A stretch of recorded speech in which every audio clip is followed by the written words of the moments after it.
English को एक विषय न मानकर अगर एक भाषा के तौर पर प्रयोग किया जाए तो बहुत आसान हो जाएगी। इंग्लिश और हिंदी सिर्फ भाषा है, इन पर बहुत मेहनत करना, बहुत समय देना बहुत अच्छा नहीं रहेगा। दूसरे भी विषय हैं। इंग्लिश जितना आप करना चाहते हैं मेहनत, सिर्फ और सिर्फ ट्रांसलेशन और वर्ड मीनिंग पर करिए। सभी लेसन्स के वर्ड मीनिंग और ट्रांसलेशन भी कोई एक दिन में 2 पेज नहीं, एक दिन में नियम बना लीजिए, 2 लाइनें तो डेली करनी ही करनी है। 2 लाइन कम से कम डेली ट्रांसलेशन करना है आपको, उससे इंग्लिश आपकी आसान हो जाएगी। दैनिक बोलचाल की भाषा में ज़्यादा से ज़्यादा इंग्लिश वर्ड यूज करिए, हो सके तो छोटे छोटे सेंटेंस यूज करिए। इस तरीके से आपकी भाषा इंग्लिश जो है थोड़ा आसान हो जाएगी। तो आइए शुरू करते हैं कि इसको कैसे करना है। ये पोएट्री है, पोएट्री का पहला लेसन है माई मदर एट 66, ये पहली पोएम है।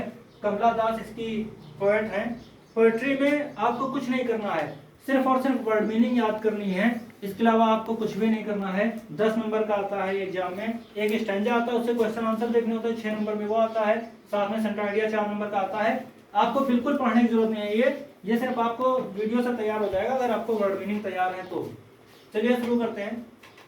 कविता में देखिए, माय मदर एट 66 कविता में कमला दास अपने माता पिता के घर से हवाई अड्डे की ओर जा रही हैं।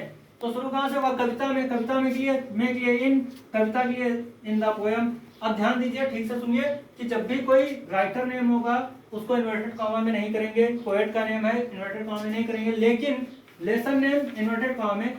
सारे लेसन नेम, राइटर नेम पहले तैयार कर लीजिए। My mother at 66, first letter सबका कैपिटल है नेम में, ठीक है। अब कौन? कमला दास अपने माता पिता के घर से हवाई अड्डे की ओर जा रही है। कौन? कमला दास। कमला दास नाम है पोएटेस का, कमला दास। अब देखिए, जा रही हैं, है के लिए क्या आएगा? सब्जेक्ट का सीधे पर, बीच में कुछ मत देखिए। जा रही हैं, है के लिए क्या आएगा? इज आएगा, ठीक है। अब जाने के लिए गो, क्या पैदल जा रही होंगी? नहीं, एयरपोर्ट जा रही है, सीधी सी बात है, ड्राइव करके जा रही होंगी, इज ड्राइविंग। कहां जा रहे हैं? हवाई अड्डे। टू, हवाई अड्डे के लिए क्या होता है? एयरपोर्ट होता है, ठीक है। से कहीं से अलग हो रहे हैं क्या? हाँ, माता पिता के घर से अलग हो रहे हैं। अलग हो रहे हैं तो से के लिए फ्रॉम आता है। एक एक शब्द सुनते आइए, यही नियम है जो हमेशा काम आएंगे। अपने माता पिता के घर से, फ्रॉम, अपने के लिए हर आ गया, पेरेंट्स हो गया माता पिता के लिए, घर हो गया होम के लिए। वह अपनी माँ के चेहरे की तरफ देखती है। कौन देखती है? वह सी। अब सब्जेक्ट या सीधे वर्ब, देखती हैं, देखने के लिए लुक। अब ताहती है तो एस लग जाएगा, ठीक है। क्या देखती है? लुक के साथ हमेशा एट आता है, लुक के साथ हमेशा एट आता है। चेहरे की तरफ एट द फेस, किसका? अपनी माँ का, ऑफ हर मदर। तथा उन्हें यह आभास होता है, उन्हें भी ये सी आभास होता है, रियलाइज। अब वो एक है तो ऐसे लग जाएगा कि वृद्धावस्था के कारण, ध्यान दीजिए, बिकॉज होता है क्योंकि, और के कारण के लिए बिकॉज ऑफ का प्रयोग होता है, के कारण के लिए बिकॉज ऑफ का प्रयोग हो जाएगा। उसकी माँ के चेहरे ने अपनी सारी चमक खो दी है।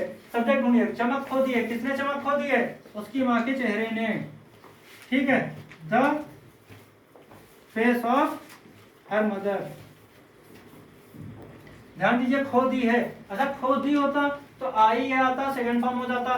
खो दी है, ई है आ गया, आ है, ई है, ए है आ जाए। ध्यान दीजिए, हमेशा याद कर लीजिए इसको हमेशा के लिए। आ है, ई है, ए है तो हैज है प्लस थर्ड फॉर्म। आ है, ई है, ए है तो हैज है प्लस थर्ड फॉर्म।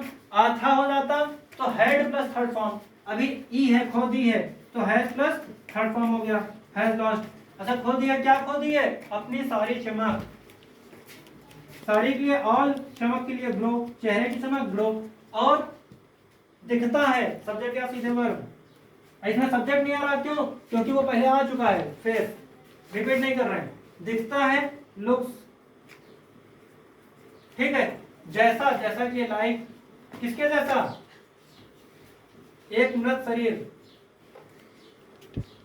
एक मृत शरीर के चेहरे, ध्यान दीजिए थोड़ा, एक मृत शरीर के चेहरे, like the face of dead body. अब आपको जो प्रैक्टिस करनी है वो यही ट्रांसलेशन की करनी है। इसके अतिरिक्त कोई प्रैक्टिस नहीं करनी है। डेली 1-2 सेंटेंस कम से कम कॉपी पेन लेकर 2 सेंटेंस तो ट्रांसलेट करिए ही करिए। कहाँ से करेंगे?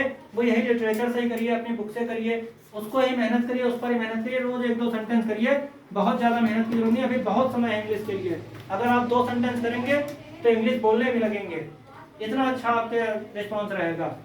केवल और केवल वर्ड मीनिंग पर मेहनत करिए, ग्रामर पर मेहनत मत करिए। ग्रामर ऐसी चीज है दोधारी तलवार, आपसे थोड़ी सी गलती होगी नंबर चले जाएंगे, आपकी मेहनत पूरी बेकार जाएगी। ज्यादा मेहनत में कम नंबर मिलेंगे, यहाँ पर कम मेहनत में ज्यादा नंबर मिलेंगे। लगभग 80 नंबर आपके ट्रांसलेशन से कवर हो जाएंगे। उम्मीद है आप मेरी बातों पर विचार करेंगे। धन्यवाद।